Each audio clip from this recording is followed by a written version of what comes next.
तर नवरात्रीचा 6वा दिवस होता आणि मी माझ्या मम्मीला घेऊन चालले होते प्रतापगडावर. कारण प्रत्येक वर्षी प्रतापगडावर नवरात्रीच्या 6व्या दिवशी मशाल महोत्सव असतो आणि आम्ही दरवर्षी जातो. नेहमी मी आईसोबत जाते, पण यावेळेस मी माझ्या मम्मीला घेऊन चालली आहे. ते पण टू व्हीलरवर. आमच्याकडे ही वेस्पा होती. खूप मस्त गाडी आहे. मला खूप आवडली आणि चालवायला पण खूप छान वाटत होतं.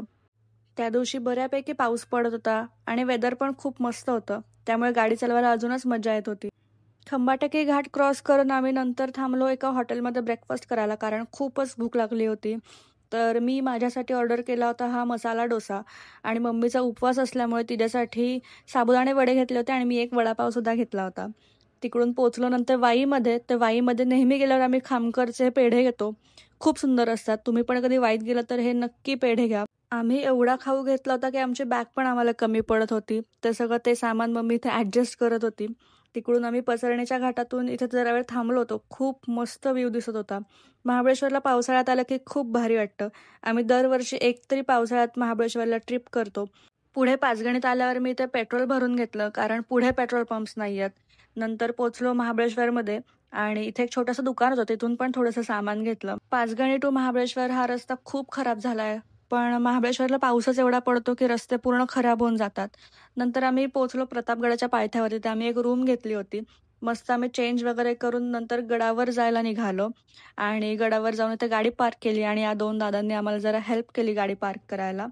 गडावर पण बऱ्यापैकी धुकं आणि पाऊस चालूच होता, त्यामुळे जरा टेन्शन होतं की मशाल महोत्सव कसा पार पडेल. आम्ही दोघींनी मस्त असे ट्रेडिशनल कपडे घातले होते आणि चालत चालत नंतर गडाच्या पायथ्याला पोहोचलो.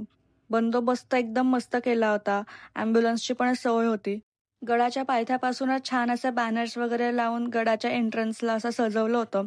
खूप छान वाटत होतं बघायला. आणि इथे तुम्ही बघू शकता मशाल महोत्सवचे असे बॅनर्स लावले होते आणि तिकडून मम्मी आपल्याला हाय करते. आणि पुढे गेलो तर बघितलं बुरुजांवर मस्त अशी लाइटिंग केली होती. प्रत्येक बुरुजावर लाइटिंग केली होती. अजून वर येऊन बघितलं तर प्रत्येक ठिकाणी मशाली लावून रेडी होत्या. यावर्षी खूप जास्तच पाऊस होता, त्यामुळे मशालींना असं प्लास्टिकचं कव्हर लावून मशाली कव्हर केल्या होत्या. तर यावर्षी गडावर 366 मशाली लावल्या होत्या. जसं जसं एक एक वर्ष पूर्ण होतं तशी तशी एक एक मशाल वाढवली जाते. हा प्रत्येक वर्षीचा नियम आहे. नंतर गेलो देवीचं दर्शन घ्यायला. इथे शूज काढायला जागा आहे. इथे पण बघितलं तर खूप छान असं लाइटिंग केलं होतं आणि बऱ्यापैकी गर्दी होती. देवीच्या ओटीचं सगळं सामान मम्मीने घरूनच आणलं होतं आणि घरून मस्त आम्ही चाफ्याच्या फुलांची वेणी आणि अजून एक दुसरी वेणी असते ती घरूनच घेऊन आलो होतो. खूप छान दर्शन झालं आमचं. खूप मस्त वाटलं दर्शन घेऊन. तुम्ही पण इथूनच दर्शन घेऊ शकता. गाभाऱ्याच्या बाहेर आलो आणि बघितलं इथे पूर्ण ढोल ताशांच्या पथकाची तयारी चालू होती. कार्यक्रम चालू व्हायला बराच वेळ होता. कार्यक्रम 8 वाजता चालू होणार होता आणि आमचं दर्शन 6:45 वाजताच करून झालं होतं. इथे मी आम्हाला दिलेला प्रसाद खात होते आणि नंतर बाहेर जाऊन आम्ही हॉटेलमध्ये चहा पिला.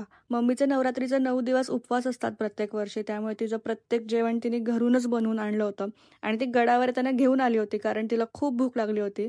ते बघा ती म्हणते भूक लागली आहे खूप. बरोबर 8 वाजता कार्यक्रम चालू झाला आणि ढोल ताशांची सुरुवात झाली.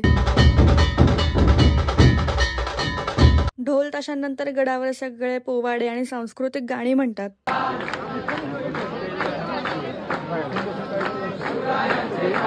यावर्षी भरपूर पाऊस होता, तरी पण दरवर्षी एवढीच गर्दी होती. खूप लांबून लांबून लोक आली होती, त्यामुळे ते बघून खूप छान वाटलं. रात्रीचे 9:30 वाजले होते आणि अजूनही धुकं बऱ्यापैकी होतं, त्यामुळे आता एवढ्या धुक्यामध्ये मशाली कशा दिसणार आहे त्याचा विचार मी करत होते.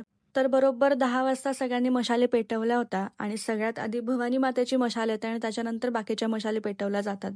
तर भवानी मातेची मशाल मी तुम्हाला इथे झूम करून दाखवते. ही आहे भवानी मातेची चांदीची मशाल. तोफेचा आवाज आल्यावर सगळेजण मशाली पेटवायला सुरुवात करतात. तुम्हाला इथे दिसू शकतं सगळे वर चाललेत आता मशाली पेटवायला. भरपूर सारे ड्रोन्स पण होते, पण धुक्यामुळे त्यांना सुद्धा नीट शूट करता आलं नाही. इथे तुम्ही बघू शकता धुक्यामुळे अजिबात विजिबिलिटी नव्हती. खूप सगळं ब्लर ब्लर दिसत होतं.